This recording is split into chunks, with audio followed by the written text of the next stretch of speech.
Chapter 10. They were back in court. Rebecca sat next to Frank, her face a mask. When she'd greeted him in the parking garage, it had been as if nothing had happened. She'd smiled, said hello, and waited for him to enter the elevator. She'd looked up at him, her eyes expressing the same admiration they'd held before. He was her lawyer, and he was going to save her. That was all. Nothing had transpired between them. It was simply a fantasy. He couldn't bring himself to speak to her, but he'd reconciled himself to her power. The inner conflict was gone. Judge Burnham swept into the courtroom, took her seat, and the gathered assembly took theirs. Rebecca sat quietly, looking confident, a wisp of a smile on her lips, her hair arranged in a halo around her innocent head. She wore a bright blue dress with a square neck and 3 strands of pearls. As always, elegant. Garrett stood up, full of himself, reeking with confidence. With a slight nod to the jury, he turned to the judge and said, "Your Honor, the state rests." Judge Burnham looked over at Frank. "Is the defense ready to proceed?"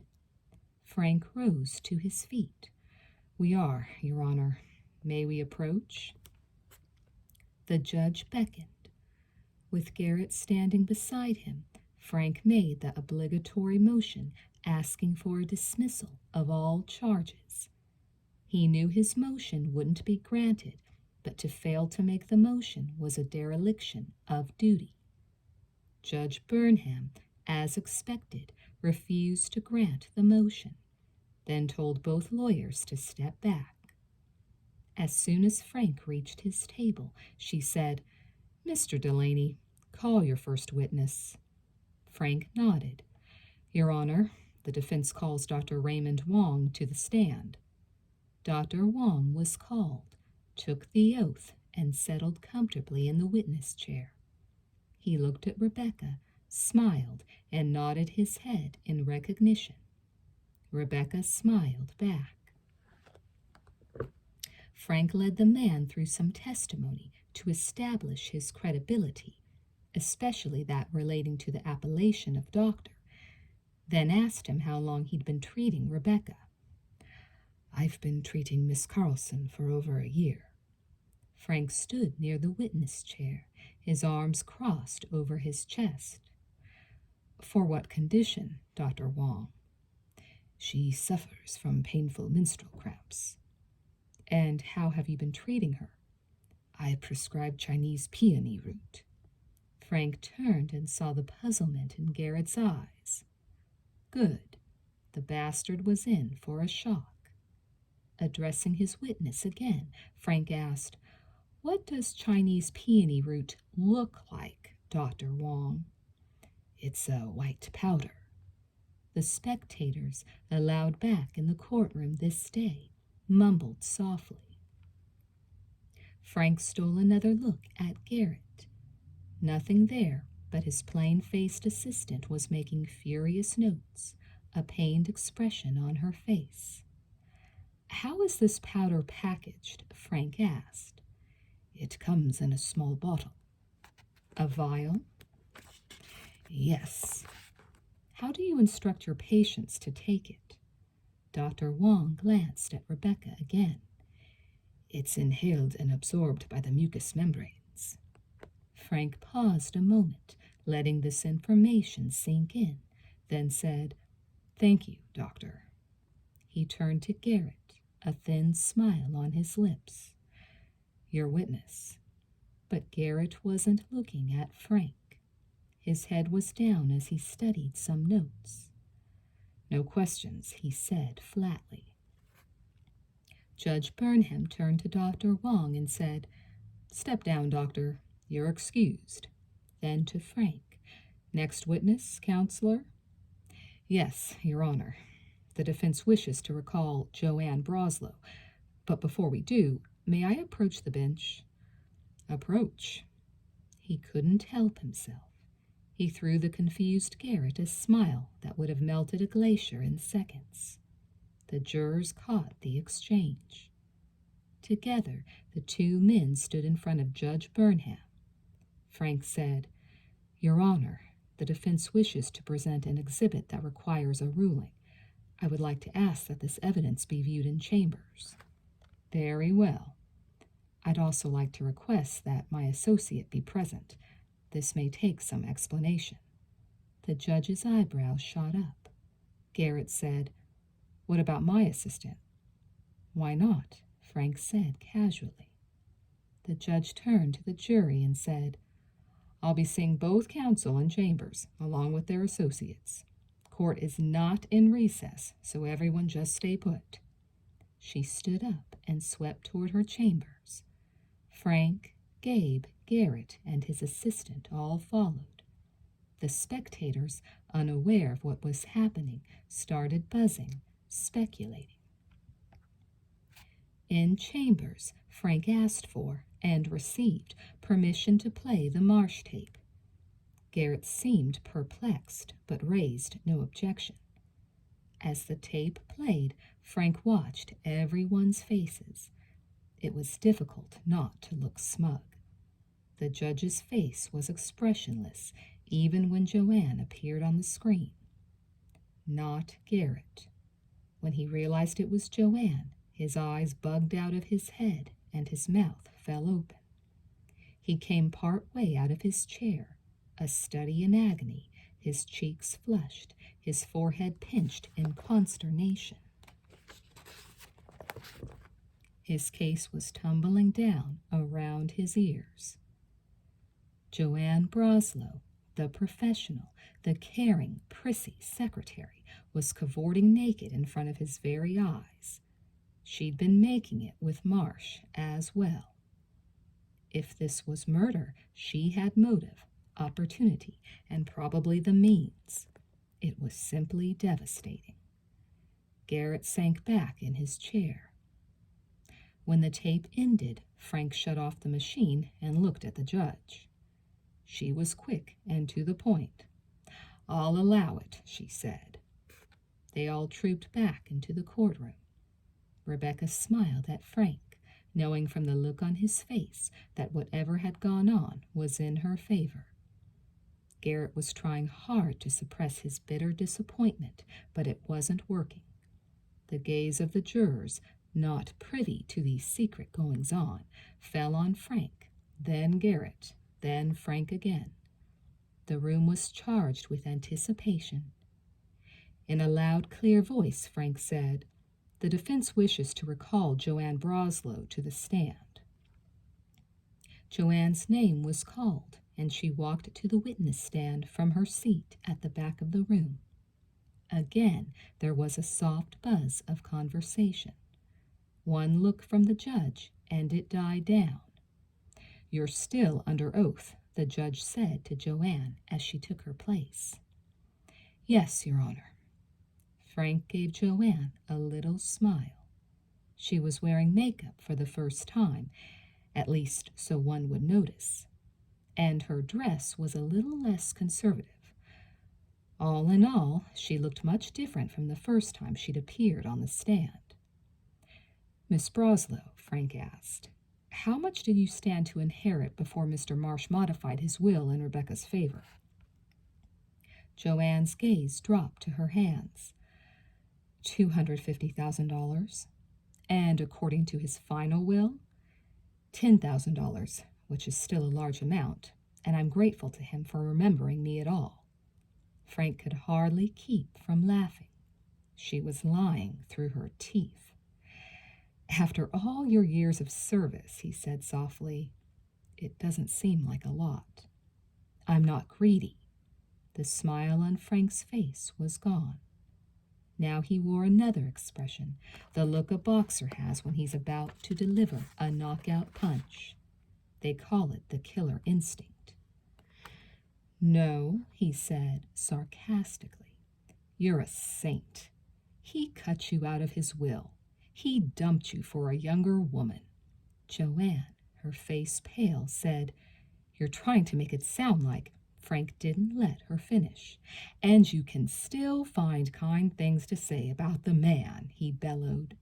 Garrett raised a hand. "Objection. Counsel's arguing with the witness. Move to strike, Your Honor." "I'll sustain it and strike counsel's remarks," Judge Burnham said. Frank had expected no less, but he'd said what needed to be said. She was a liar. "Joanne," he instructed, "you have to start telling the truth now.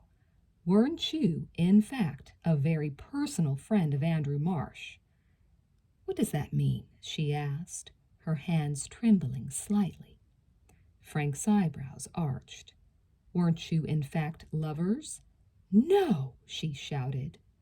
Frank sighed, but it was for the benefit of the jury.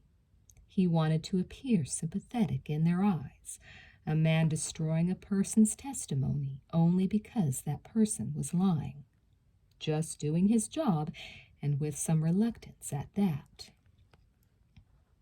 He turned and stole a glance at Rebecca. She was beaming, fairly bursting with confidence.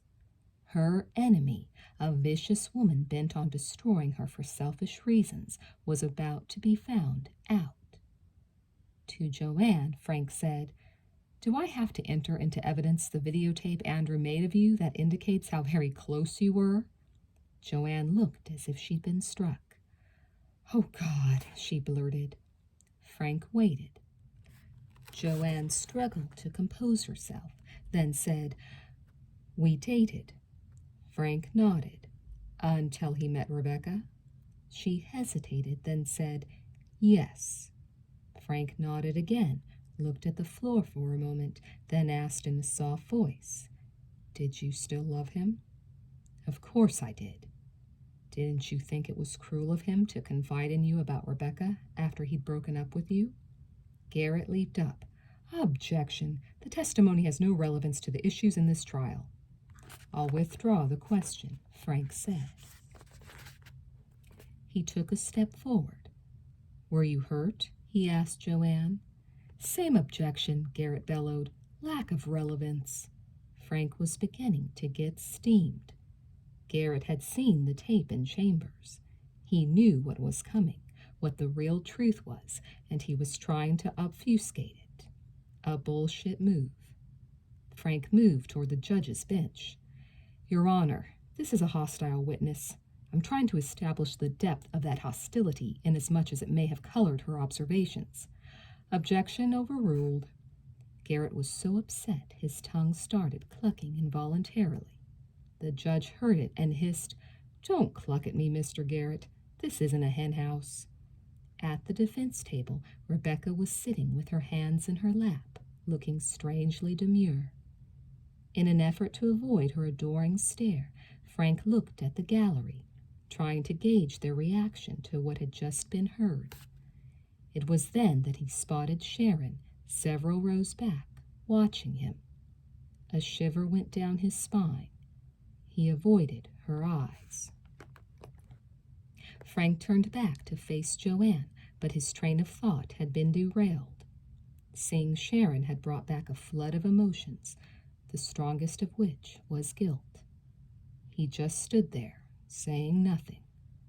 Finally, Judge Burnham said, "Pick up the pace, counselor. I'd like to finish this trial before mandatory retirement sets in."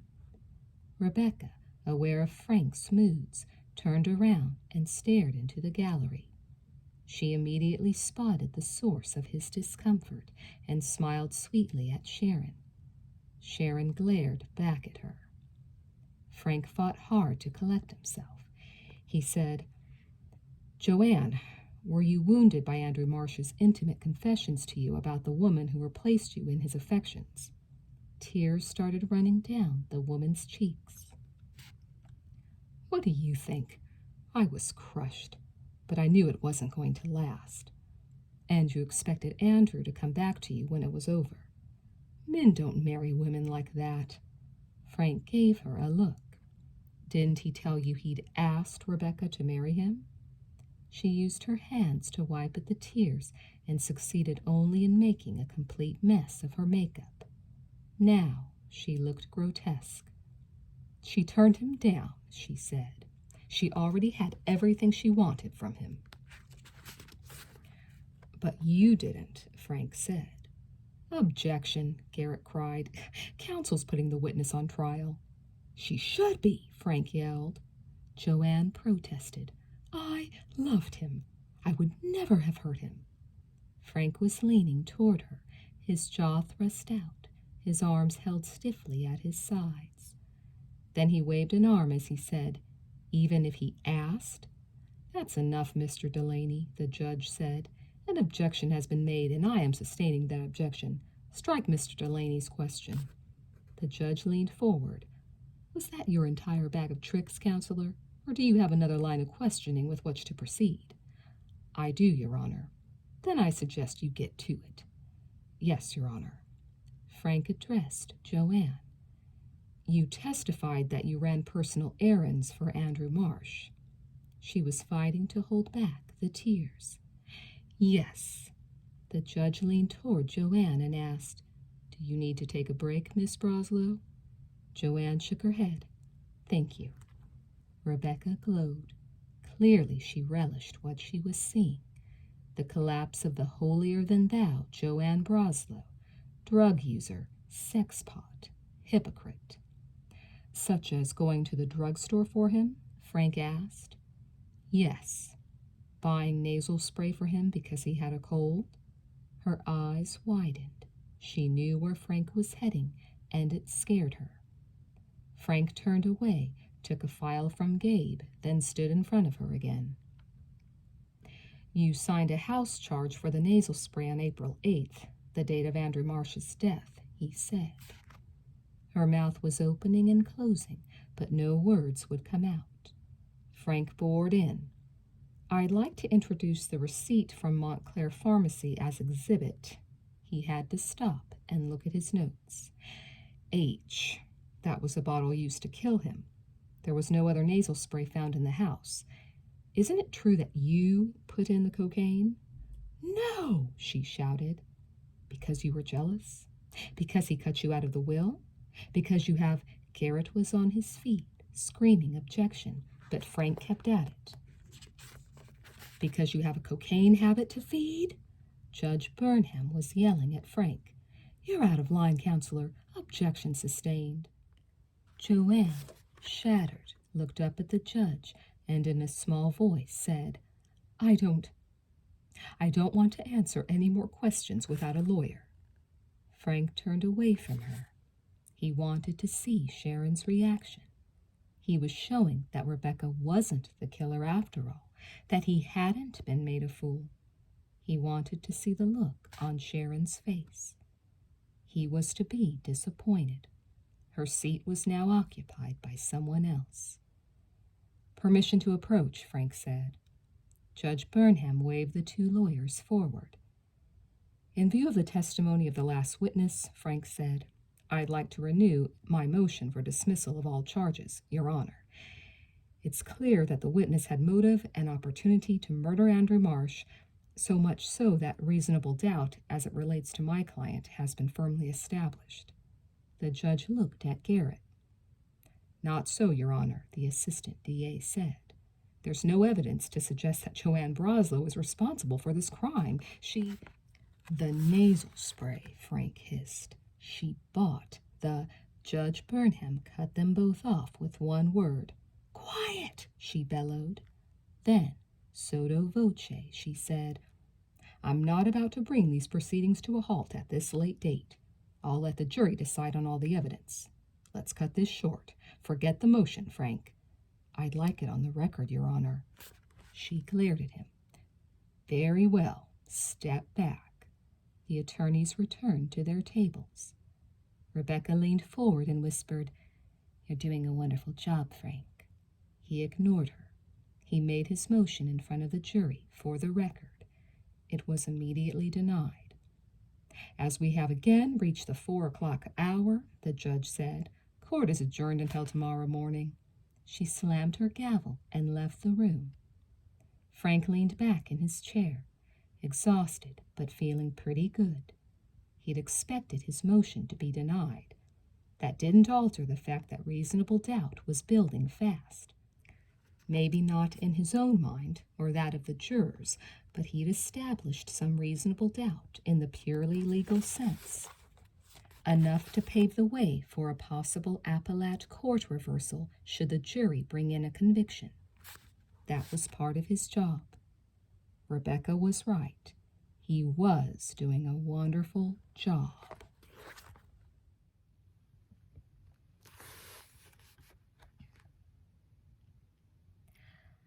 "5 years together," Rebecca exclaimed, shaking her head. She was never his type.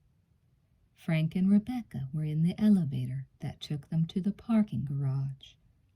The vision of a very shaky Joanne leaving the witness chair in tears, fully possessed of the knowledge that she was now a suspect in the murder of Andrew Marsh, stayed with Frank.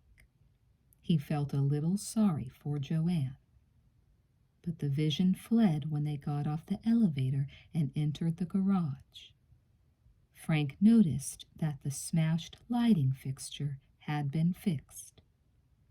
His gaze swept the area as he remembered, and a chill went down his spine.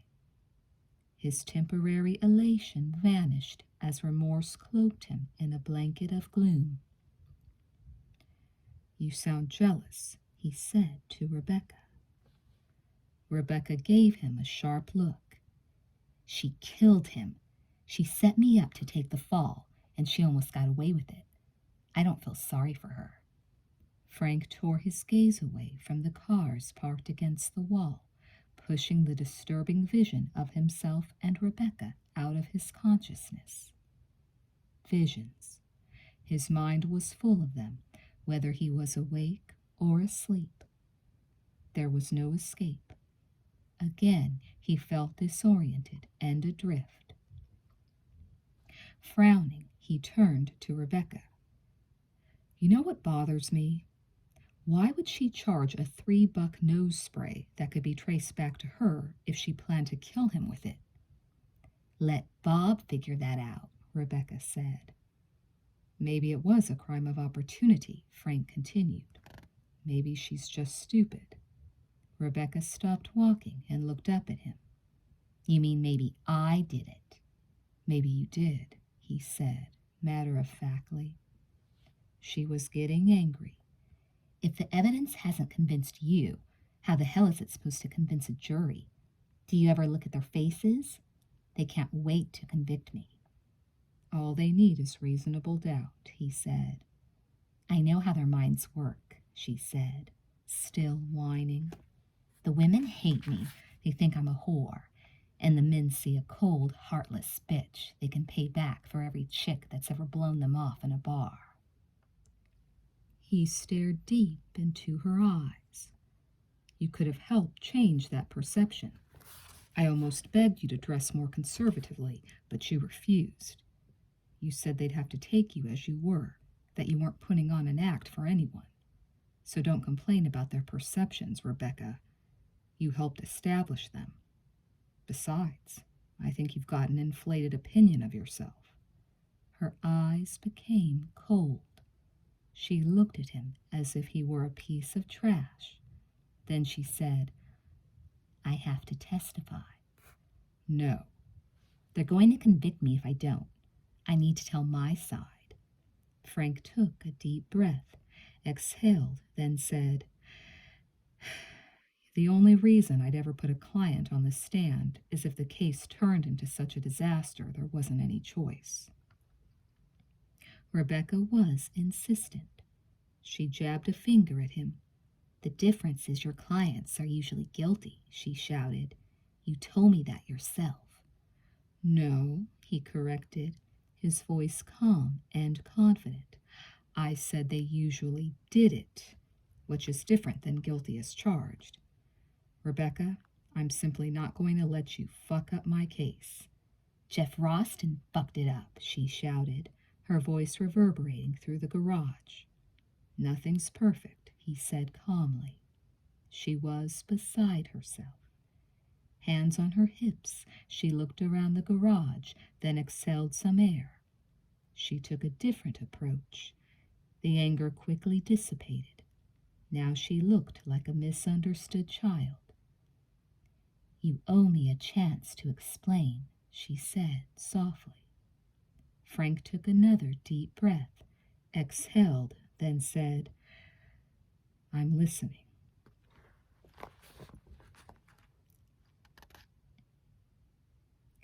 He sat in his car parked by the guardrail, looking back at the houseboat, listening to the clicking sound of his emergency flashers.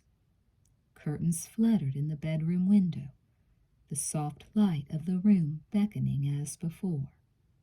He wanted to be there with Rebecca.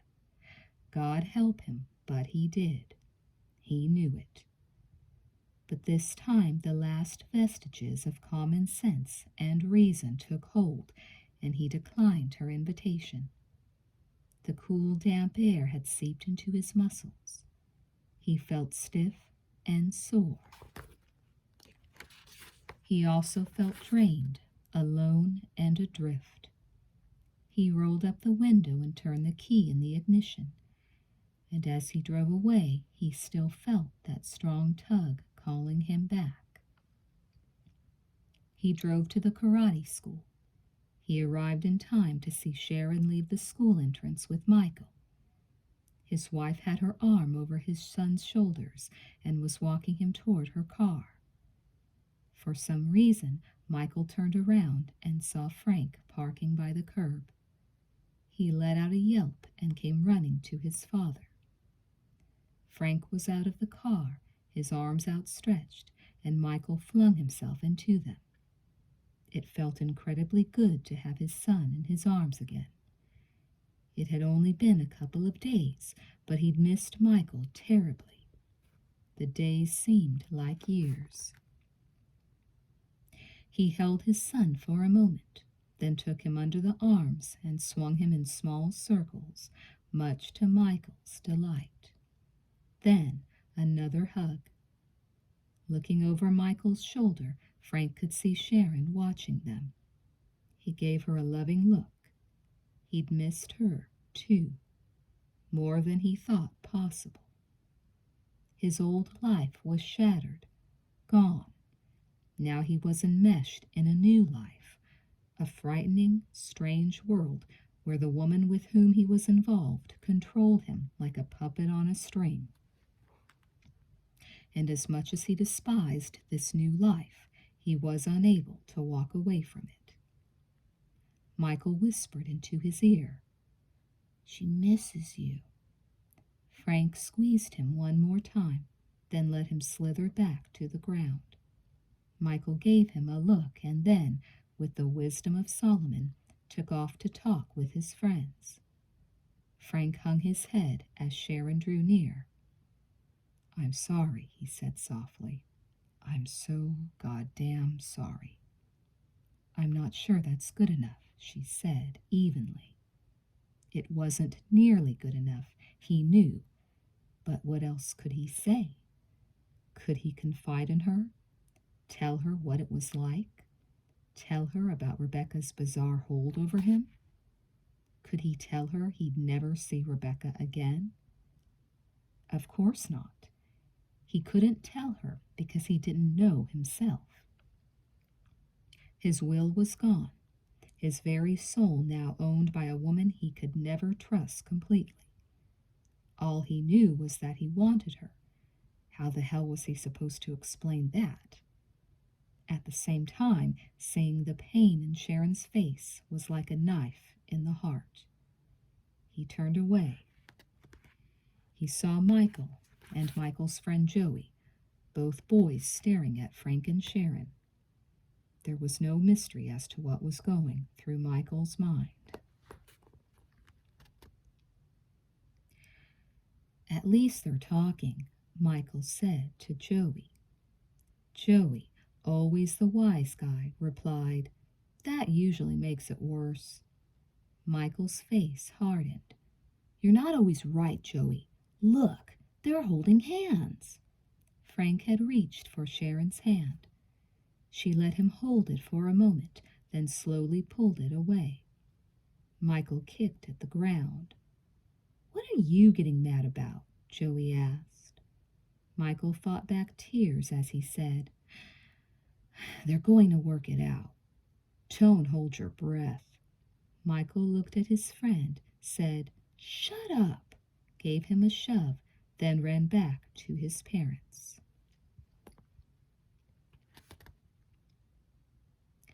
Frank fell asleep, fully clothed, on the office couch again, forgetting to close the curtains. This time the early morning sun streaming in the office window woke him at 7. He sat up. Instantly his back screamed in protest. The couch was softer than the mattress he used at home, and the lack of support was taking its toll. One of the secretaries had taken Frank's clothes and had them cleaned, so a fresh shirt, suit, and clean socks and underwear were neatly arranged in the bathroom closet. He said a silent thank you for the anonymous thoughtfulness, then stripped and used the sink to give himself a bath of sorts. A shave, a shampoo and rinse, and he felt almost clean, at least on the outside. He hung the wet towels on hooks to let them dry, placed his wrinkled suit and dirty clothes in a plastic bag, then dressed in fresh clothes. He thought about Sharon. He remembered the look in her eyes as they talked. She'd been hurt so bad he doubted they'd ever get back together. He felt terrible about that. Worse still, that there wasn't anything he could say to alleviate her pain. He wanted to cry. He found the coffee machine and made a full pot. There was a day-old bagel inside a paper sack, and he wolfed it down as he waited for the coffee to filter through. Then, with a cup of steaming coffee in his hand, he went back to his office and sat at his desk. The sun felt warm on his back as he made notes for today's appearance in court. That was all that felt warm. As was his custom, he reviewed his notes on the previous day's testimony, giving each response to a question a grade, +1 to 10 points, or -1 to 10 points. It was subjective, he knew, but it did help in determining how things were going. When he added up the score for the entire trial, he was 13 points to the good. Not nearly enough. But calling Rebecca to the stand might do the trick, especially after what she told him last night. Still, it was a terrible risk, for it left her open for cross-examination by Garrett. That could last an entire day, for Garrett wouldn't let a single response pass without attacking it from 14 angles. Which meant Frank's examination would have to be short, cutting off Rebecca from hanging herself with her own words. Rebecca was strong-willed, with a propensity for giving the finger to the establishment. Garrett knew this as well as Frank, and could easily goad her into making statements that would open a Pandora's box. Big trouble. Rebecca was quick to anger, and her innate hostility, combined with the impression already fixed in the minds of the jurors, could be very prejudicial. But there was also the fact that despite their best intentions, jurors were leery of defendants who refused to take the stand on their own behalf. They liked to look into an accused's eyes as their innocence was proclaimed.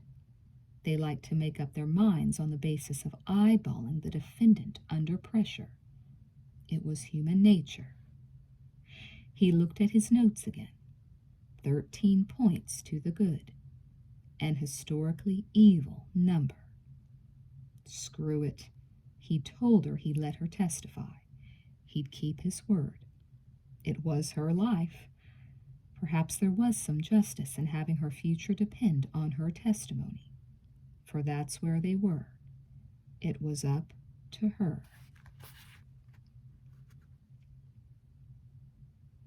He had just enough time left to grab a real breakfast before court. When he arrived inside the courtroom with Rebecca at his side, he looked for Sharon, but she wasn't there. His heart sank. The clerk of the court intoned, "All rise. The Superior Court for the County of Multnomah is now in session. The Honorable Judge Mabel Burnham presiding." Judge Burnham entered the room and took her seat at the bench. She looked straight at Frank. "Call your next witness, Mr. Delaney." Frank was still standing. "The defense calls Rebecca Carlson, Your Honor." Rebecca's chair scraped loudly as she pushed it away from the table. Resplendent in a simple beige dress, she walked assuredly to the stand, stood before it, and took the oath. "Do you solemnly swear to tell the truth, the whole truth, and nothing but the truth, so help you God?" "I do," she said in a clear, slightly musical voice.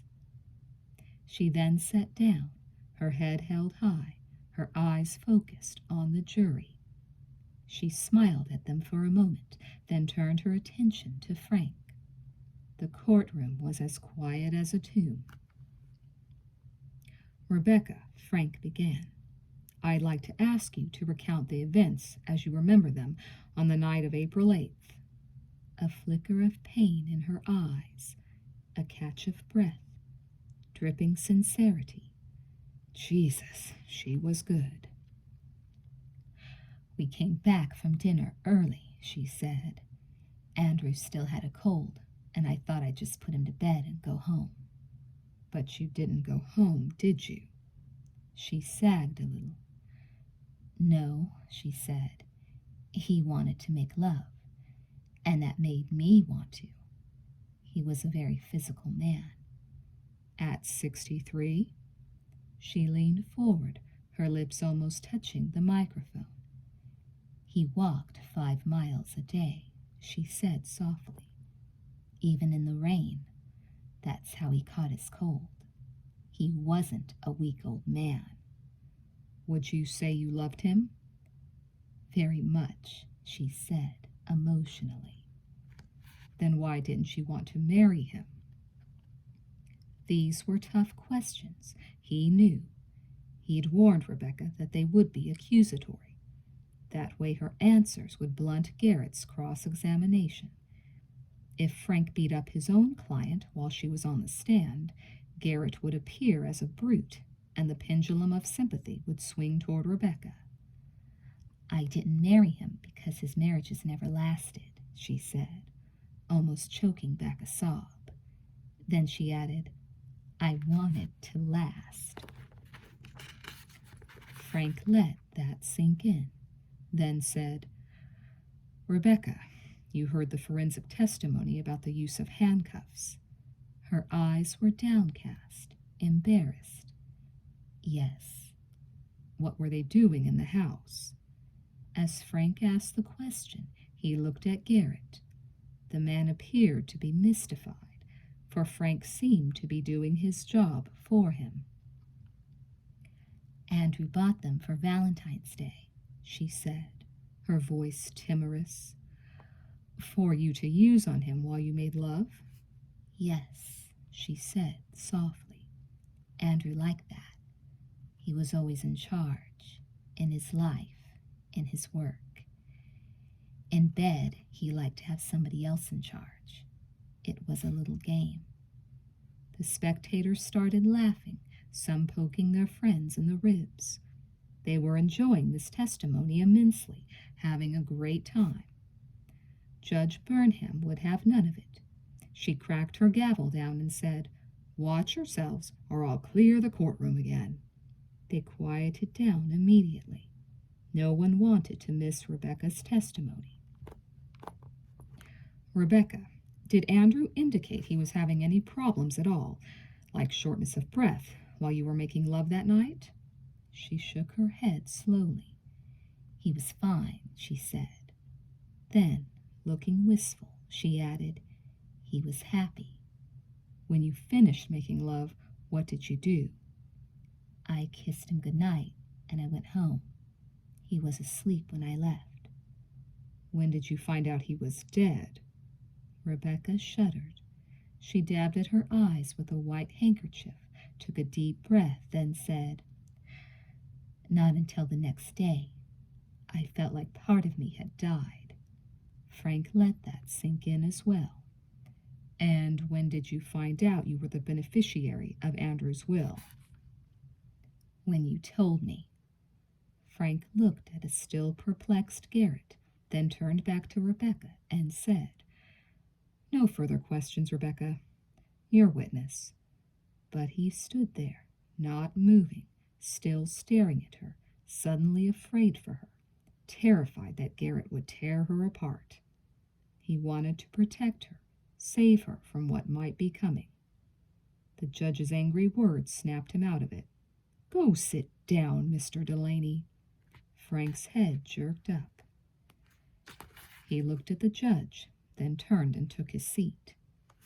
Garrett stood up, walked in front of his table, then sat on its edge. I'm less interested in your relationship with Andrew Marsh, the nature of which you've made abundantly clear, than I am in your relationships with Jeffrey Roston and Dr. Alan Paley. How long after you stopped dating Dr. Paley did you start dating his patient, Mr. Marsh? She took the question well. It must have been about 4 months. 4 months in which you tried to meet your victim at galleries and museum openings? Frank was on his feet. Objection. Counsel's baiting the witness. Not at all, Garrett protested. I'm establishing premeditation. By baiting the witness? Judge Burnham waved her arm at both lawyers. The objection is sustained. But Rebecca couldn't wait for the next question. She had to explain, tell her side. I never heard his name before I met him. Frank tried and failed to catch her eye. You never saw his picture in the paper? Garrett asked, his voice filled with incredulity. I don't read the paper.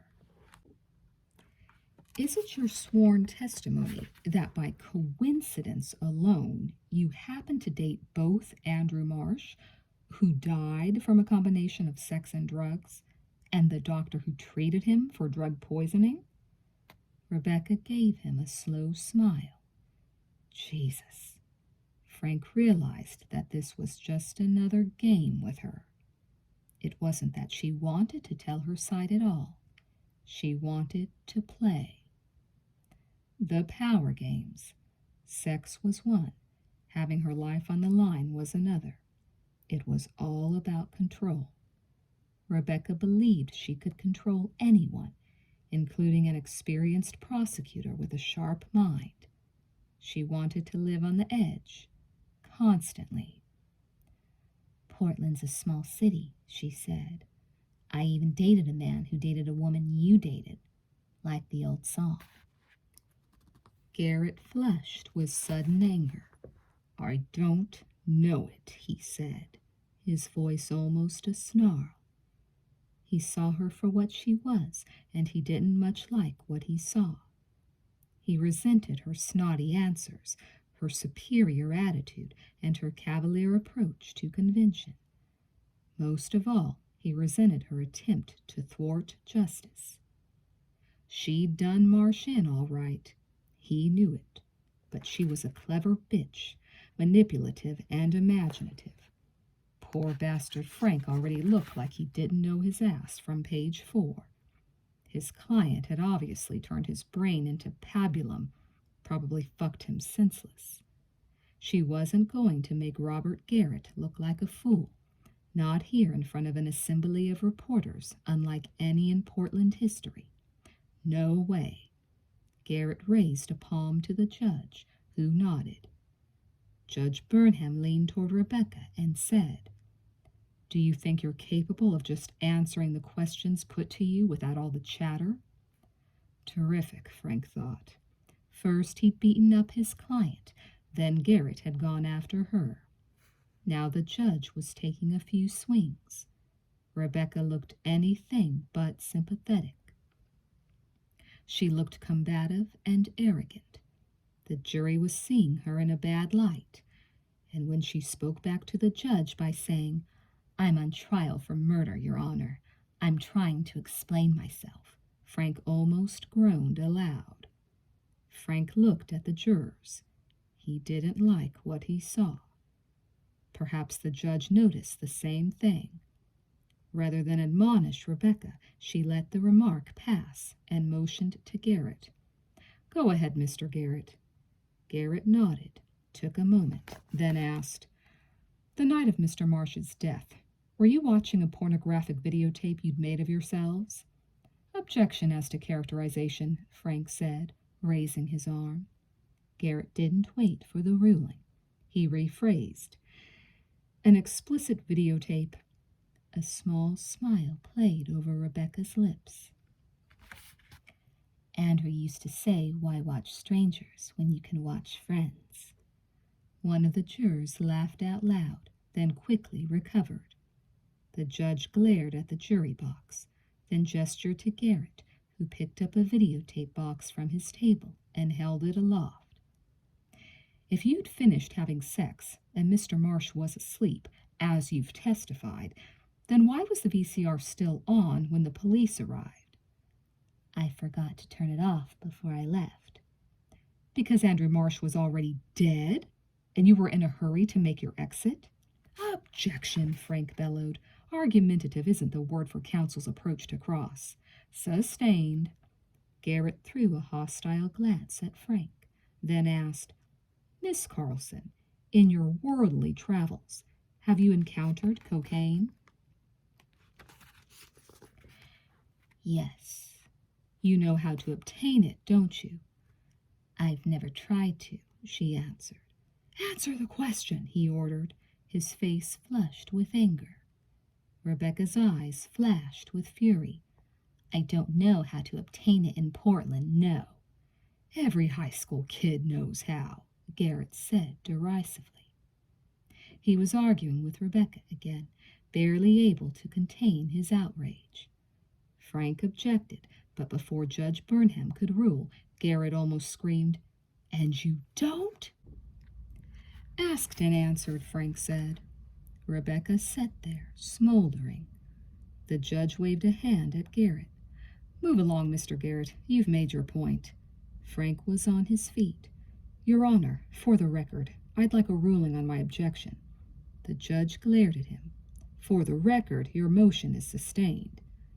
"I ask that counsel's remarks be stricken," Frank added quickly. "So ordered." The judge turned to the jury and said, "You will disregard Mr. Garrett's comment. It is argumentative and therefore improper." The witness answered that she did not know how to obtain cocaine in Portland. That answer will stand. Then, to Garrett, she said, "Move along, Mr. Garrett. You are trying my patience." "Yes, Your Honor." Frank sat down, repressing a smile. Rebecca took a deep breath, girding herself. Garrett, red-faced, asked, "Miss Carlson, you stated that you handcuffed Andrew Marsh before you had sex with him the night of his death." "It wasn't before, it was during," she said, matter-of-factly. Garrett's eyes bulged. "Correction," he snapped. "Thank you." He looked like he wanted to strangle her. She was getting under his skin. "Did you engage in other forms of dominance with the victim? Did you, for example, beat him?"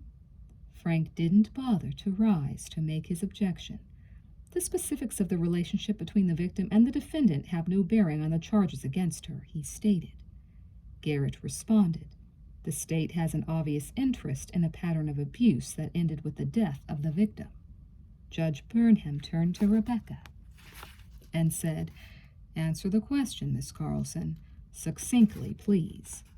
Rebecca nodded, then said, "I never hurt him." "Did you humiliate him?"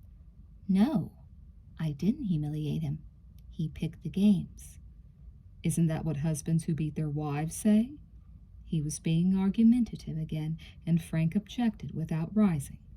He could see that Judge Burnham was getting upset, and when she beckoned both attorneys to come forward, he fully expected her to give Garrett a tongue lashing. He wasn't disappointed.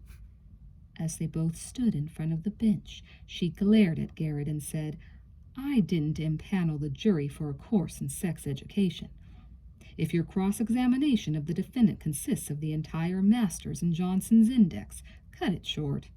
Both lawyers returned to their positions. Garrett, fuming inside, was not to be denied. He wanted to destroy this woman's story, and he was going to succeed if it took 6 days, judge or no judge. Rebecca was a vicious, conniving, heartless killer, and he wanted to see her behind bars. "You have a weakness for rich older men with bad hearts, don't you, Miss Carlson?" he said. She thrust out her jaw and replied, "I like self-confident men who aren't afraid to experiment. They tend to be older, and the people I meet tend to have money. I don't ask for profit and loss statements." It was a haughty answer, the wrong thing to say at the wrong time. She was starting to appear hard and cold, even calculating. Her ego had taken hold, fueling her desire to show Garrett up in front of everyone. She didn't realize what effect her attitude was having on the jury. But Frank did. He slumped in his chair. He couldn't help her now. This is what she had wanted. She was on her own. "Rich older men with bad hearts who write you into their wills," Garrett continued. Frank caught the judge's eye and made the obligatory objection. "Argumentative," he said. "Sustained." Garrett was determined. 1,000 sustained objections wouldn't stop him. He had the look in his eye, the killer instinct. "Are we supposed to believe that Jeffrey Ralston is another coincidence, Miss Carlson?" he asked scornfully. "They had nothing to do with each other," she said. "Well, they both had bad hearts, didn't they? And they both wrote you into their wills." Rebecca glanced at Frank, who was slumped in his chair. The expression on her face seemed to be trying to tell him to relax. She knew what she was doing. Then to Garrett she said, "I already testified that I didn't know about Andrew's heart." "But she knew about Ralston's heart."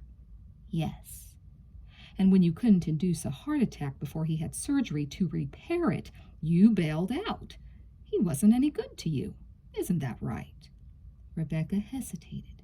She dabbed at her eyes again, then slumped back in the chair as if the air had been let out of her balloon. In a small voice she said, "I left him when I found him in bed with someone else." Garrett was unimpressed, but the jury seemed to take note. They sat up straight in their chairs, and the expressions on their faces softened. "And that was grounds for walking out? As sexually liberated as you are?" Garrett said, his voice thick with sarcasm. "I couldn't compete," Rebecca said softly. Garrett was almost sneering. "You couldn't compete? Really? What was she possibly doing? Was she using a razor blade?" And then she hit him with it. Summoning up all of her remaining dignity, she leaned forward, her eyes misting slightly, and said, "He was in bed with another man." The spectators, mindful of the judge's warning, whispered. Garrett stood there with his mouth open. Frank did as well. It was a masterful performance, a triumph. Had he spent 6 months coaching her, she could never have done it better. He was in awe of her talent, and she wasn't finished. Calmly, with great bearing, she said, "I never knew that about him. I felt betrayed. I couldn't handle it. I felt so rejected, and I left him. That was the right choice for both of us." Garrett was ready to burst. "Mr. Ralston isn't here to defend himself. You could say anything you want about him." Rebecca remained calm. "It was easier for him to think I left because of the money, but I left because I couldn't stay." She looked at Frank with an expression that pierced the wall of hate he'd developed. She seemed vulnerable again. A misunderstood woman with strengths and weaknesses and her own kind of dignity. Not the kind of dignity most people would understand, for it was the dignity of all people who found themselves scorned because of their beliefs, their handicaps, skin color, whatever. Different people, people who didn't flow with the main current, people who were, in the final analysis, oppressed one way or another. She was one of those, he believed. He also believed she was telling the truth. Garrett gave up. She was too much for him. He was wary of making her appear even more sympathetic.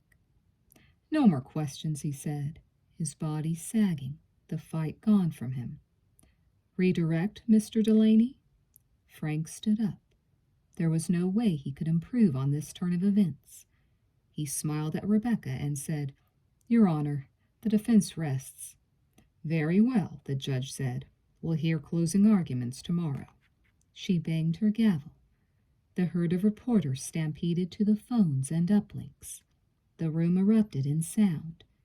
As the jury filed out, half of them looked at Rebecca, their faces reflecting their sympathy. The spectators were talking loudly among themselves, speculating. Garrett pushed back his chair, slammed files into his briefcase, and stormed out of the room, his face flushed with undisguised rage. Frank looked at Rebecca, now supremely confident, checking her makeup in a small, compact mirror. That was quite a performance, he said. She smiled at him. You are wonderful, she said. He felt that shiver in his spine again. Chapter 11. Biggs finally mentioned it. Frank saw him bringing a freshly cleaned suit and a package of laundry into the now deserted office, walking on his tiptoes, trying hard not to be seen as he placed the clothes in the bathroom closet. Frank got up from his desk and went after him. So, he said, as he entered the bathroom, you're my guardian angel. Biggs shrugged. You need a little help, man. You've got things on your mind besides getting laundry done. Frank leaned against the wall. I really appreciate it, Charlie. No big deal, but if you're going to sleep here all the time, you might think about changing the couch for a roll-away bed. You're looking a little more bent every morning. You keep sleeping on that couch and it'll ruin your spine. You'll slip a disc or something. A man needs a good mattress more than almost anything else. Frank laughed. So, that's the secret of life? A good mattress? Biggs' face got serious.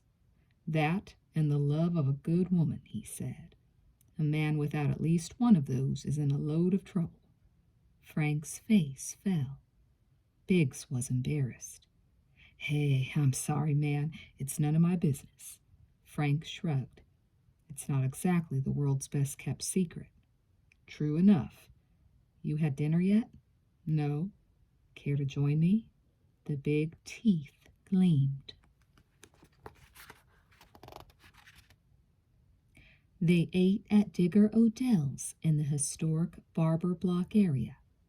Both ordered rare-cooked steaks, then nursed a beer as they waited for the food. I really fucked up, Charlie. I don't need to know, man, really. Frank sighed.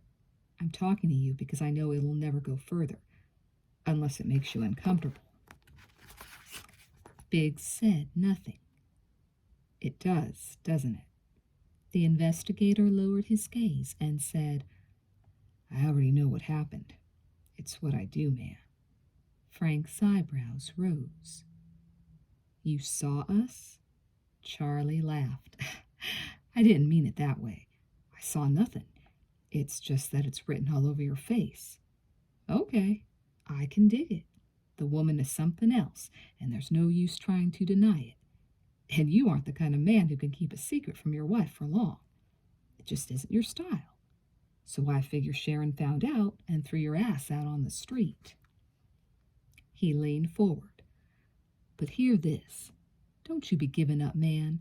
Don't you go thinking this is the end. You give your marriage the same kind of attention you give your clients, and you'll fix this thing." Slowly a smile reached Frank's lips. "You're a clever bastard." Charlie laughed again. "Hey, investigators have to be observers, you know? Gotta be able to read faces, tell when people are lying, when they got stuff on their minds. Your face is like a road map. It doesn't take a genius to see it." "I would say that's true." "And knowing you," Biggs added, "if you don't eat your food and get back to working on that closing statement, you'll be up all night. That's not too good either. You don't look so hot when you haven't slept." "Thanks. Am I lying?" "No." "Okay. Why don't you sleep in a hotel tonight? Get some real sleep." Frank grinned. "How many kids do you have?" "6. That explains it." They both laughed.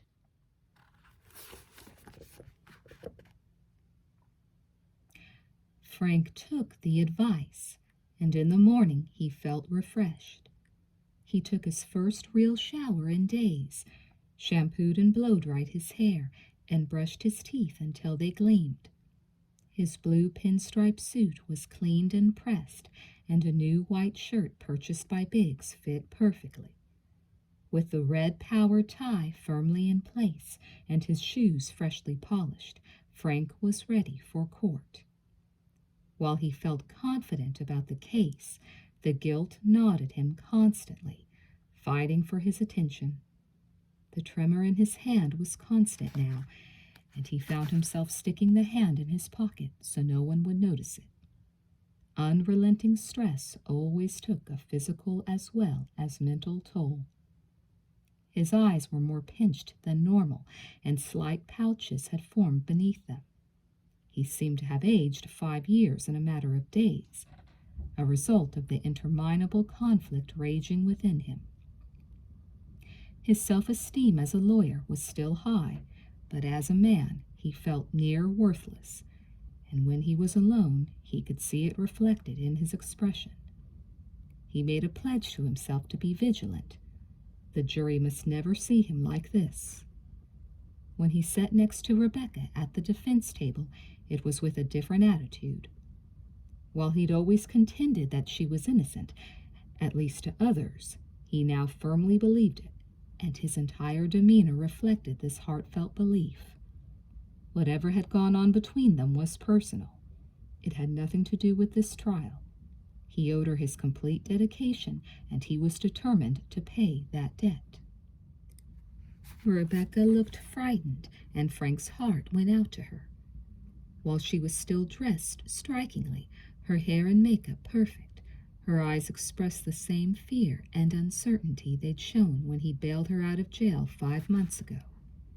It seemed like years ago. So much had happened. Even though Rebecca's testimony of the previous day had been tremendously helpful, Frank could tell that her confidence was ebbing.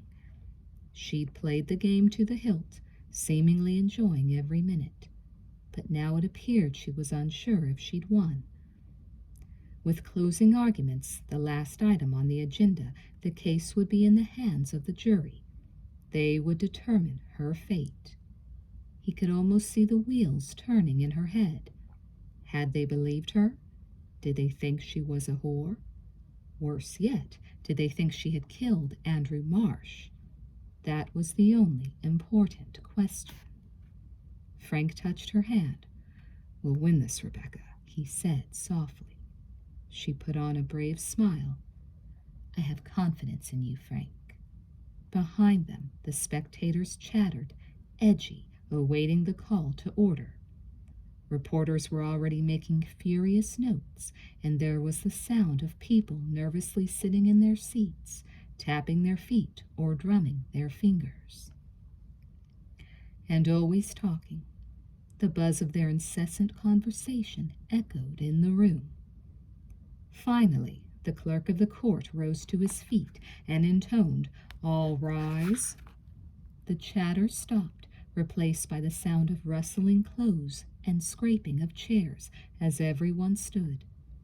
One of the spectators had a scarf pulled tight over her head, dark sunglasses covering her eyes, but those close to her recognized her as Joanne Broslow. 2 benches away, Sharon Delaney stood quietly. Then, as Judge Burnham took her place behind the bench, she sat down, her eyes riveted on her husband. Frank, his attention focused on the notes he'd placed in front of him, noticed neither woman. Everyone was seated, and the noise evaporated. Now absolute quiet reigned. "You may proceed, Mr. Delaney," the judge said. Frank stood up. "Thank you, Your Honor." He walked slowly and stood in front of the jury box, feeling alive with fresh energy. The tingle in the pit of his stomach was back, a good sign. "Ladies and gentlemen," he began, "the prosecution's case is built on sand. Where are the facts? Where's the evidence? What links Rebecca Carlson to the death of Andrew Marsh other than the prosecutor's wishful thinking?" He threw his hands in the air as he answered his own question. "Not a damn thing." He shook his head as he said, "The only thing he's been able to establish beyond a reasonable doubt is that the defendant and the victim both liked unconventional sex." He smiled at the jurors. "That's not a crime in the state of Oregon." He waited for a moment, then said, "But Mr. Garrett would like you to think that if Rebecca could wander off the well-worn paths of accepted sexual behavior, then she must be a murderer." Again he shook his head. The movements were designed to impart the feeling that Garrett was confused, misled, totally off the mark. Frank looked at each juror in turn. Then he said, "Rebecca Carlson didn't force Andrew Marsh to make love to her. He was grateful for the chance." He swung around to face Rebecca. "Look at her." He pointed to Rebecca. She had her hands folded in her lap, her face expressing a calmness that belied the turmoil raging within her. Her soft blonde hair hung down almost to her shoulders, vibrantly accentuated by the blue of her dress. Her dark eyes were focused on the jury, and she looked at each and every one in turn, just as Frank had instructed. She seemed bathed in serenity, as if broadcasting the message to the jurors that she was quite willing to place her very life in their capable hands. "It's human nature," Frank said, dropping his arm. "We want what we want, when we want it. Desire can hit like a freight train. We do things without thinking about the consequences. The future doesn't exist." His words rang true, his own experience gilding each one in a layer of solid gold. "Andrew Marsh didn't tell Rebecca about his heart disease because he didn't want to lose her," he continued. "It was his life and his choice. And finally, his mistake. He was consumed by passion, like a fire inside him. He let it burn." He took a deep breath, exhaled, then said, "Andrew Marsh knew his own risks. He died doing exactly what he wanted." He turned away from the very attentive jury, took 2 steps, then faced them again. "During your deliberations," he said, "please remember the 2 most important words in the American legal system. Reasonable doubt. I know you'll do your duty and find Rebecca Carlson not guilty." As he walked back to his table, he spotted Sharon sitting among the spectators. She was smiling at him, a sort of wry, congratulatory smile. He felt his heart skip a beat, and a feeling of hope flooded his body. The look of hate was gone from her eyes. Did that mean she was ready to forgive him? He wanted desperately to believe that it did. Now it was Garrett's turn. The prosecutor stood up slowly, buttoned the jacket of his blue suit, and walked to the front of the jury box. He started by thanking the jurors for their careful attention during the trial. He buttered them up good, telling them how dedicated and responsibly they'd acted throughout. Then, his voice dripping with sincerity, he said, Andrew Marsh was seduced and murdered by a woman who thought she could make it look like a natural death. As Frank had done, he shook his head sadly. Well, she was wrong. Sex and drugs are not a natural death, ladies and gentlemen, not when the intention is murder. He took a deep breath, exhaled, and said, and Rebecca Carlson had every intention of inducing a fatal heart attack. She had $10 million at stake. He let that sink in for a moment.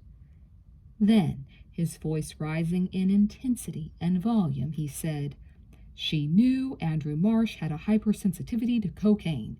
She dated the doctor who treated him for it. All she had to do was taint the nasal spray and then apply her extensive sexual skills. His hand stabbed the air like a knife. Andrew Marsh didn't stand a chance. The day he made Rebecca Carlson his sole beneficiary, he signed his own death warrant. Again, Garrett shook his head slowly, crossed his arms across his chest, and paced in front of the jury box. He was playing the room for all it was worth. Then he let his arms drop to his sides and faced the American flag, one of two that flanked the bench. Slowly he brought his arm up and pointed to the flag. But I believe in our system of justice. He turned and faced the jury. And I respect 12 reasonable men and women. I know that based on the evidence in this case, ladies and gentlemen, there is no reasonable doubt about the guilt of the defendant. His hands gripped the railing surrounding the jury box. And when you come back into this courtroom with your verdict of guilty, he said passionately, you'll be telling Rebecca Carlson, no, you can't get away with murder. Murder must be punished. His voice as soft as velvet, he finished by saying, murder will be punished. I'm confident of that. He took his seat. Once again, there were murmurs among the spectators. Judge Burnham's instructions to the jury were short and sweet. She reminded them of the law, told them they must not allow personal biases to interfere in their judgment, that they must weigh only the evidence and the testimony, and that to find Rebecca Carlson guilty, there must be a total absence of reasonable doubt. Reasonable doubt, she added, means just that. It's just that you, as jurors, are reasonable, thinking people. And so you are, or you wouldn't be sitting where you are. When you weigh the evidence, you must be convinced beyond all reasonable doubt that the defendant is guilty if you are to return that verdict.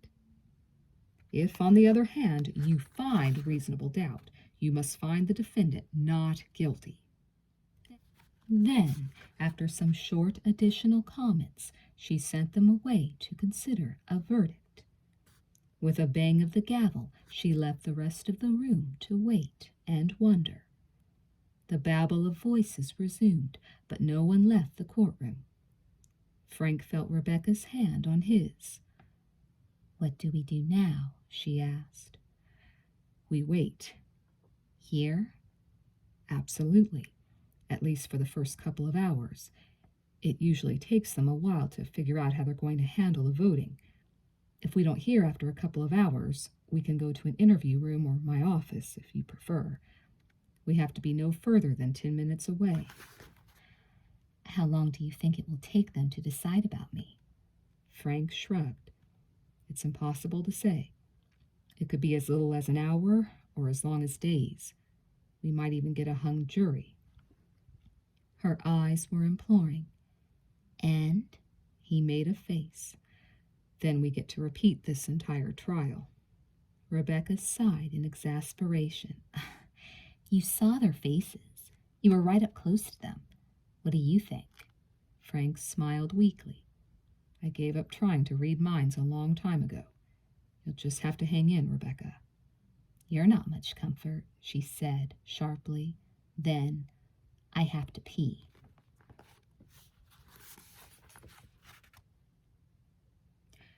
Sharon Delaney was standing in front of the big mirror in the ladies' room, staring at her reflection with a critical eye. She saw some new lines, the ravages of days and nights of crying and worrying, mostly sleepless nights, lying alone in the big bed, reaching out in her sleep for a man who wasn't there, a man who'd betrayed her. She fought back a tear as she pushed the thoughts from her mind. She applied some moisturizer to her face, then started to reapply her makeup. She was putting on her lipstick when she heard a toilet flush and saw Rebecca emerge from one of the stalls. Rebecca stood beside her, washing her hands, looking at Sharon in the mirror. She took some paper towels and wiped her hands. Then she played with her hair a little and opened her handbag. "Wish me luck," she said cheerfully. Sharon slapped her so hard Rebecca bounced off the sink, almost losing her balance. Sharon stood there, her face flushed, her hands formed in fists, ready to strike again. Rebecca's clothes were expensive, but beneath them was nothing but a cheap whore. A sick, depraved, greedy killer. That was bad enough. But this bitch had tried to ruin Sharon's marriage by seducing her husband, and she knew why. Rebecca didn't want Frank. She didn't give a damn about Frank. All she wanted was a lawyer who lusted after her, a man who would do almost anything to save her from jail so he could screw her at his convenience. Well, Sharon wasn't giving up without a fight. If Frank managed to save Rebecca's well-worn ass, she'd have Sharon to deal with. Sharon waited, but Rebecca made no effort to strike back. So Sharon turned on her heel and strode out of the restroom without another word. Rebecca watched her leave, faced the mirror, rubbed her cheek, then smiled broadly. Her eyes were shining with excitement. She calmly removed a small silver compact from her handbag and started applying powder to the red imprint left by Sharon's blow.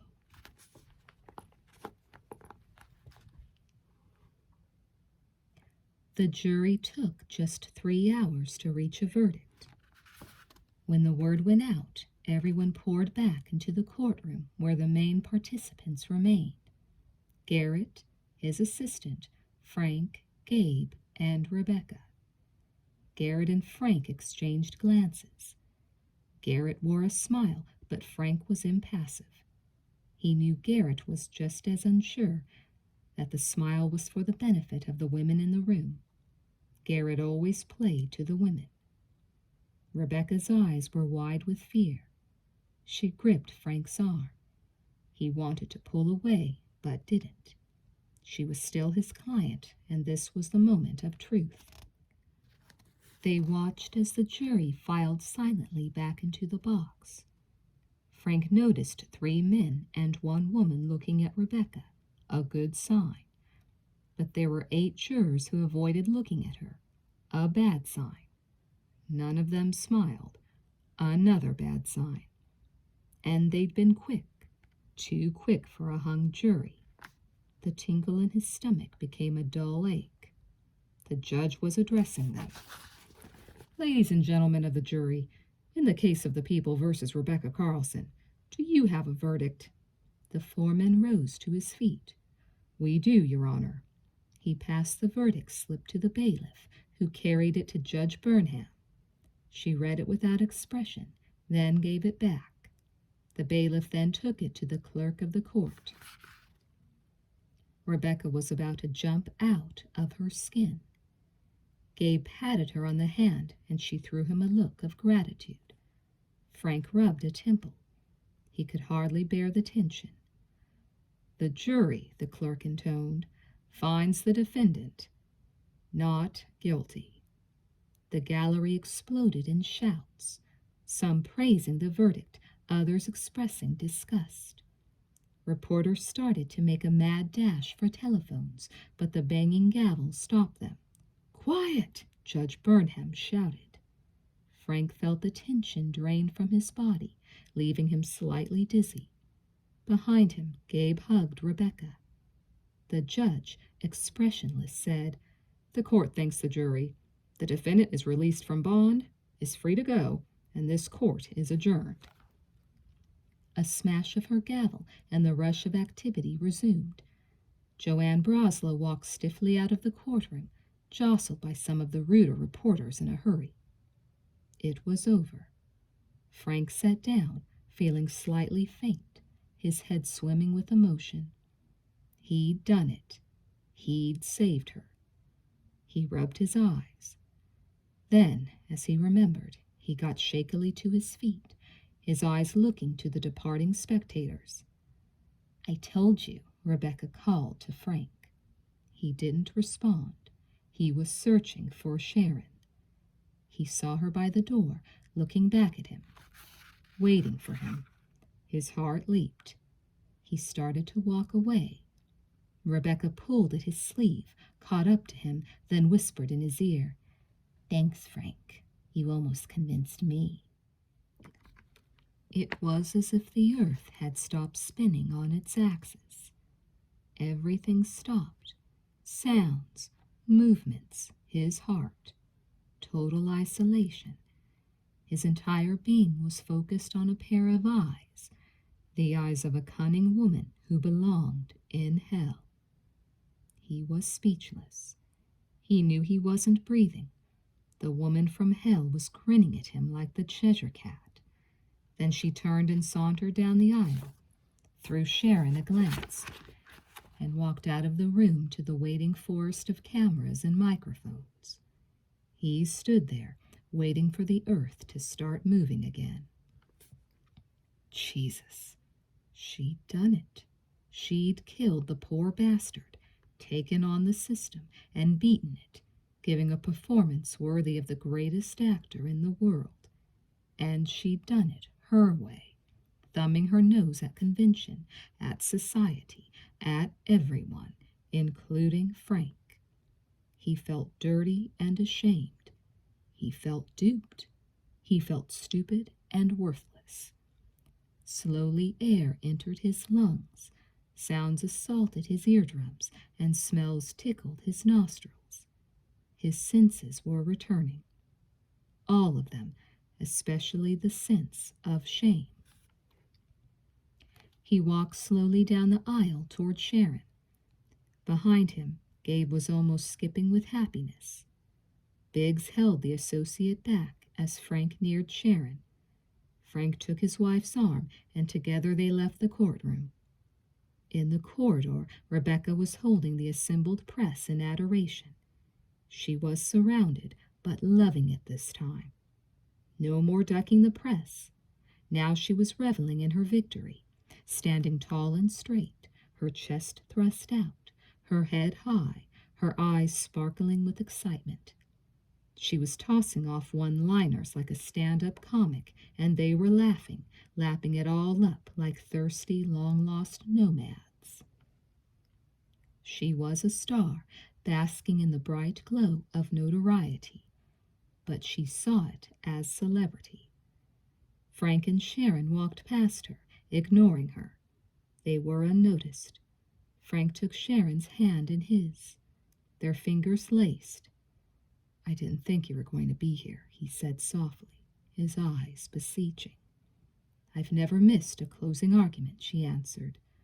"You were good." His jaw tightened. "I was good enough."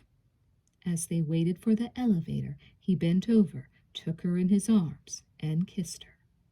Her lips tasted sweet, and he wanted to cry. He'd almost lost her. Michael, too. All because of his failure to see past the carefully manufactured facade that was Rebecca.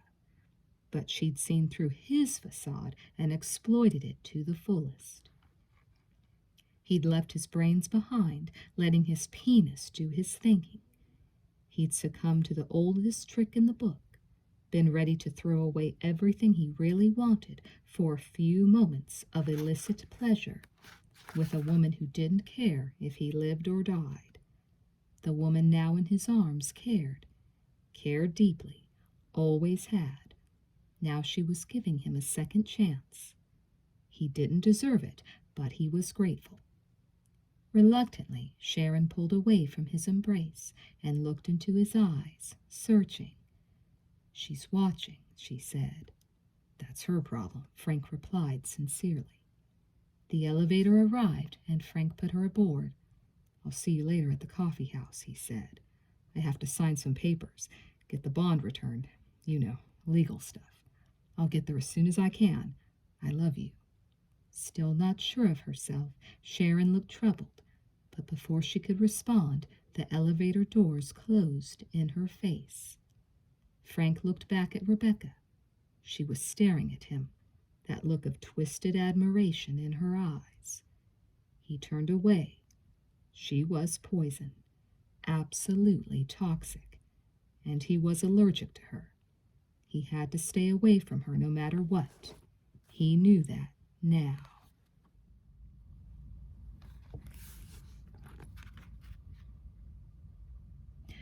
Frank got the paperwork straightened out, then decided to take the stairs leading from the courthouse to the street. The courthouse was almost deserted, the media army gone, the excitement over until the next big one. He wanted some air before heading to the coffee house. As he descended the stairs, he saw movement behind a marble pillar and pulled back. Someone was there, someone he couldn't see, but he knew the voice. "You're a good lawyer," he heard Joanne Broslow say. Then she stepped out from behind the pillar. Obviously, she'd been waiting for him. She looked like death warmed over.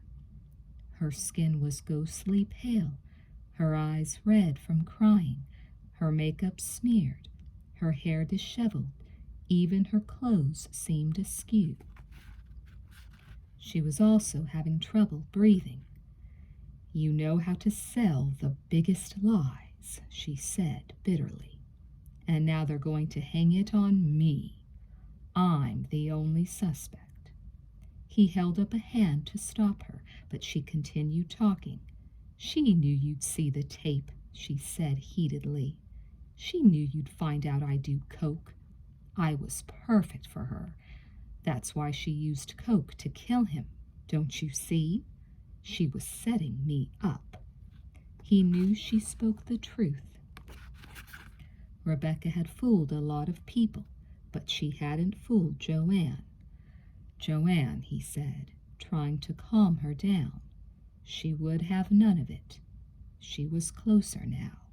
"It wasn't peony root," she exclaimed. "That was pharmaceutical cocaine, because I took it out of her purse and used it myself." Frank wanted to tell her he believed her, but he couldn't. He was a lawyer. There were rules. "It was the best I ever had," Joanne continued, her face a mask of hate and anger. "I don't care if you believe me, but she committed murder and you helped her get away with it." Suddenly she was spent, the anger gone. Now she was just humiliated and devastated. Her body sagged as her strength vanished. He could understand. She turned and stumbled away from him, crying, almost blinded by her tears. He reached out and placed a hand under her elbow. "Here, I'll help you," he said. And above him, 15 steps away, Robert Garrett stood with his mouth agape, his eyes wide, his cheeks flushed with rage. As Frank and Joanne moved away, Garrett swung a foot at a pillar, then jammed his hands in his pockets. It was all he could do to contain himself. The stupid, stupid woman. Had Joanne told the truth from the start, they would have nailed Rebecca good. Damn! Why did they always lie?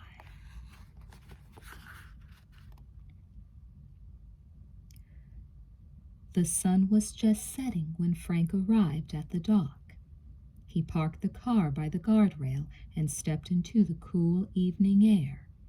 He watched a 40-foot yacht as it moved majestically downriver, trailing a white, foamed wake. Above it, some birds screeched, then swooped toward the water in search of food. He strode purposefully down the wooden slats leading to Rebecca's houseboat. It had to be done. He had to find out the whole truth, even if it meant seeing her again. What had happened between them was an aberration, a departure from the path he wanted his life to take. But he had learned from his mistakes. He would never risk losing Sharon again. When he reached the door to her houseboat, he found it locked. He bent down and lifted the mat. Nothing. Then he tried the flower pots. No key. He walked around the side of the houseboat. The sliding glass door leading from the deck was open, the drawn curtains billowing in the gentle breeze coming down the black river. He pulled them back and stepped into the darkened room. He could hear Rebecca in the kitchen amid the sound of clattering dishes. Then as he moved closer, he could make out her words. "It's better than the lottery," she was saying. "It's tax-free." Then he saw her, little Miss Domesticity, moving in and out of his sight as she placed dishes in the cupboard. He heard a man's voice, but it was just a murmur, the man out of his field of vision. "Oh, screw your career," Rebecca said. "You just made $1 million, baby. You knew you were going to blow your career." She was coming toward Frank, her hands full of glasses to be placed in the bar. Stealthily, he sat down in a chair. "I'm doing you a favor," Rebecca said over her shoulder. "We'll live happily ever after, but not together, because if you hang around me, you'll get yourself indicted for perjury and murder." "I'm home free," she added. "You can't try me again, but you're a different story." And then the man entered the darkened room. Even in the darkness, Frank knew it was Alan Paley. "I love you," Paley said, his voice pleading and filled with hurt. "I did it to be with you." Rebecca switched on a light. Immediately she saw Frank and jerked back. "Shit, Frank." Paley also stopped in his tracks, his mouth hanging open. Frank just sat there, a look of disgust on his face. "He hurt us?" Paley asked Rebecca. Rebecca waved a hand. "He's my lawyer. It's privileged." Frank's face now wore a mask of anger. "I'd have given you the same goddamn defense," he said bitterly. Paley moaned, then said, "He's going to bury me." Frank and Rebecca ignored him. They were glaring at each other like pit bulls about to engage in mortal combat. "You wouldn't have been as believable," she said, matter-of-factly. Frank's eyebrows shot up. "If I didn't fuck you?"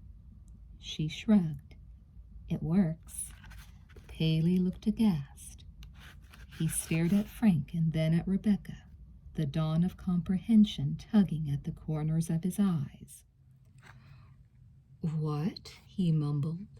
"Did you slept with him?" Rebecca smiled, still facing Frank. She was full of triumph, queen of the world, conqueror of any who stood in her way. Her consummate arrogance filled her with contempt for those with the temerity to question her motives or methods. She knew best. "I don't think we ever slept, did we?" she said to Frank, mocking the now disintegrating Paley. Frank didn't respond. Rebecca turned and faced the stricken Paley. She talked to him as one would talk to a moron. "Oh, don't look so hurt, Alan," she said, her voice filled with ridicule. "I fucked you, I fucked Andrew, I fucked Frank. That's what I do. I fuck, and it made me $10 million. Well, 9 anyway." She sounded proud of her accomplishment. Poor Joanne, Frank said softly. Rebecca grinned at him malevolently. Every crime needs a suspect, she said. So, Frank said, you're fucking Dr. Paley here, and he mentions a rich patient. You figure you can screw yourself into the will. You know how to do that. Rebecca started laughing, a hard, brittle, metallic little laugh. I'm hard to resist, she said. Paley was beside himself. He was confused, his face a tortured mask of conflict. Why are you telling him? He asked. Rebecca corrected him. He's telling us, baby. Frank was indeed. He knew it all now. The coke came from Dr. Paley, didn't it? Made it untraceable, she said cheerfully. Frank shook his head in grudging admiration. Fuck if you didn't play me perfectly. Paley goes on the stand to make you look guilty as hell. Then you set me up to destroy him so I can make you look innocent. He laughed derisively.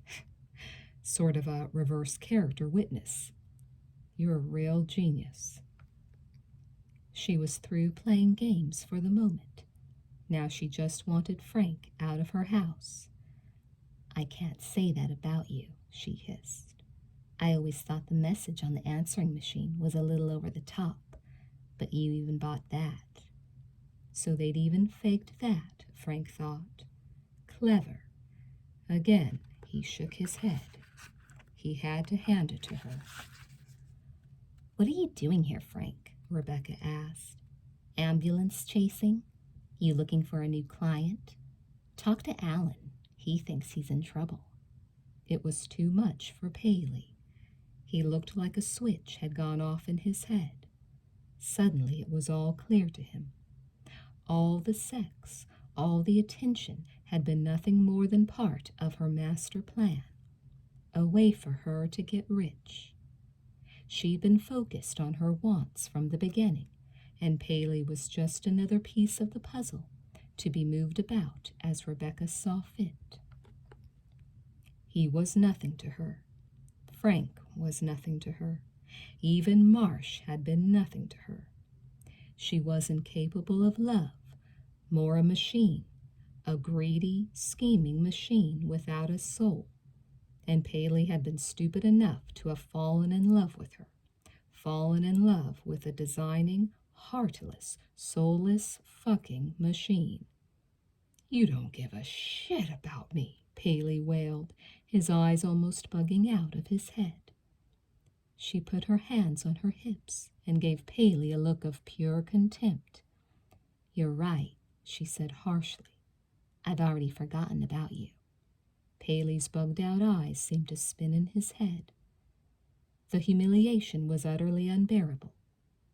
Not only had he been made a total fool, but he was looking at possible prosecution. And if he read Rebecca right, there was a guarantee he'd be charged. She'd see to it, the bitch. He wouldn't even see the money she'd promised. By the time all that paperwork was done, she'd have spilled her guts to the cops, and Paley'd be sitting in prison. And no matter what he said, what truths he told, or how many people backed him up, they could never prosecute Rebecca again. It was overwhelming. He finally cracked. He grabbed a heavy glass ashtray from the table and swung it at her head, screaming, "You cunt!" as he swung. She ducked. He missed her by inches. "What is wrong with you?" she yelled. The ashtray was still in Paley's hand. He was stalking her now, getting ready to try again. "I threw my life away for you," he said, his voice filled with wonderment, the awe of full discovery. He started moving toward her, the arm holding the ashtray held high, ready to come crashing down on her skull. She scuttled backward, her eyes filled with terror. "You're going to be a rich man," she said, as if not comprehending his anger. He didn't care. As he lunged, Frank seized his arm and held it fast. "Drop it!" Frank commanded. It was like Frank wasn't even there. Paley was still staring at Rebecca, a wild look in his eyes. "I don't give a fuck about the money." Then he drove his elbow back into Frank's stomach. Frank loosened his grip. Paley was free. Rebecca charged toward the stairs, trying to escape. Paley, his body propelled by rage, was on her in an instant, grabbing her foot and upending her. The coffee table fell over with a thud, some little crystal figurines tinkling as they smashed against the plush carpet. Rebecca was pinned under the heavy table. Paley, wild-eyed, started stomping her viciously. Frank grabbed him by the neck and tried to pull him away, but the enraged Paley was sweating profusely, and Frank's grasp slipped. Paley struggled free and wrapped his arms around Frank, pushing him backward. For a moment they moved back and forth as they struggled, each trying to get the upper hand. Rebecca was screaming, and Paley was cursing, and Frank was trying to get things calmed down. The two men moved about the room, locked in each other's arms, knocking over lamps and furniture, kicking at each other, trying to break free. A cacophony of sound reverberated throughout the room as lamps smashed to the floor and wood split in pieces. The sounds almost drowned out by Rebecca's screams and Paley's guttural curses. Frank finally broke free and punched Paley hard in the stomach, but it didn't stop the man. Paley's high adrenaline level was making him insensitive to pain. He lashed out with a foot, catching Frank on the shin. A spike of pain almost bent Frank over. He straightened up and aimed a punch at Paley's head. It missed. Then Paley caught Frank with a blow to the solar plexus that sent him reeling against the wall, gasping for air. Rebecca finally wriggled free of the coffee table and bolted for the stairs.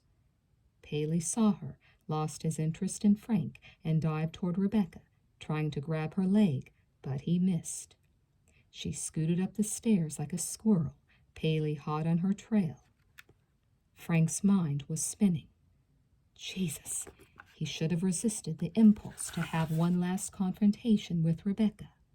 Every time he was with her, pain was involved. Now he was caught in the middle of a battle between two deranged conspirators. Rebecca had sucked Paley in just as she'd conned Frank. Both men were just instruments to be used in her ferocious desire to be rich. But she'd underestimated Paley. The man was ready to kill her, and she'd stoked his fires of hate by mocking him. Her incredible arrogance had overridden the brilliance that had conceived her successful plan. Stupid, stupid people. He had to get up there, to the bedroom. Now. His chest screaming in pain, he ran for the stairs. In the bedroom, Rebecca headed directly for the bedside table. Paley knew what she was after, lunged toward her, managing to push her away, and yanked out the drawer. He came away with a gun in his hand and an insane gleam in his eyes. Frank was there at last, his legs throbbing, his heart pounding, his lungs begging for air. He saw the gun and leaped toward Paley. The gun went off, the bullet grazing Rebecca's neck. She screamed in pain. Blood ran from the wound onto her dress.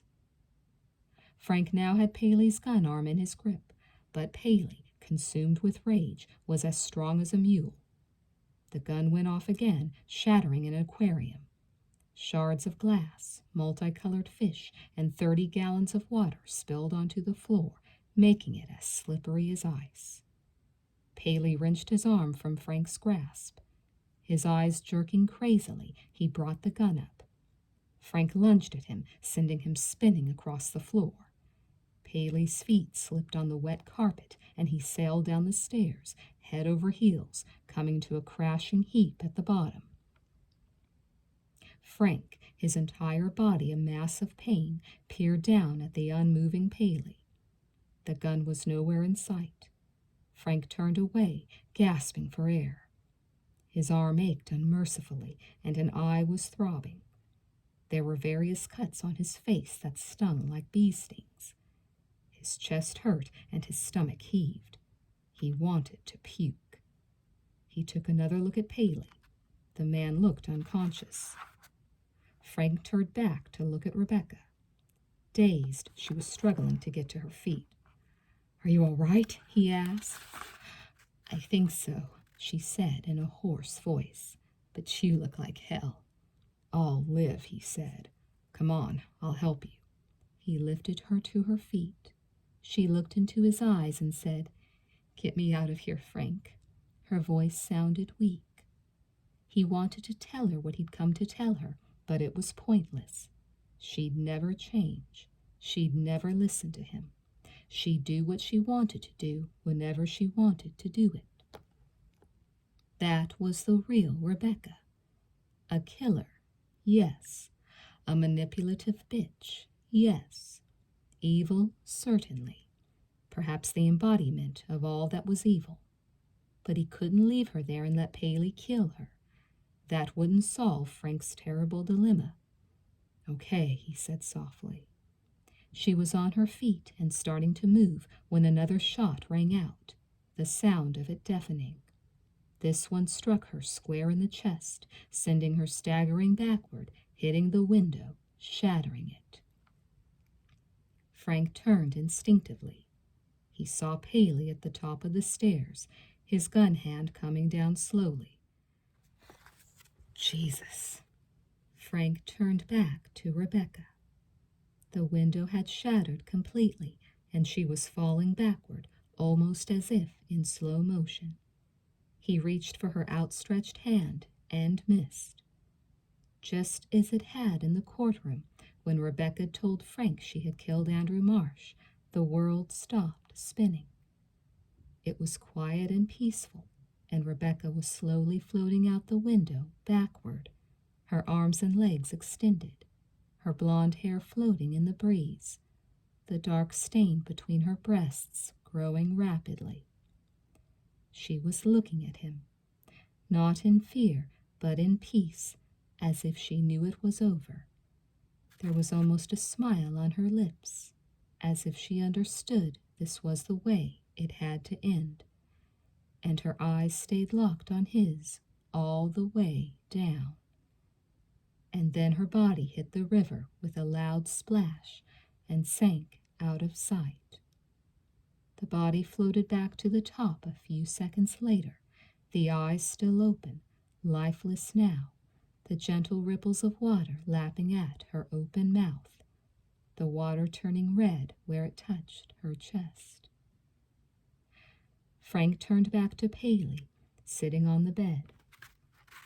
The gun still dangled from his limp hand. Paley knew what he'd just done. He knew his life was over as well. But it didn't matter. It was already over before he killed her. "I loved her," he said sadly, as if that explained everything. Frank took a pocket square from his jacket, inserted it into the trigger guard, and lifted the gun from Paley's unresisting hand. "We both made a mistake," he said softly. Chapter 12. They were still crawling all over the houseboat.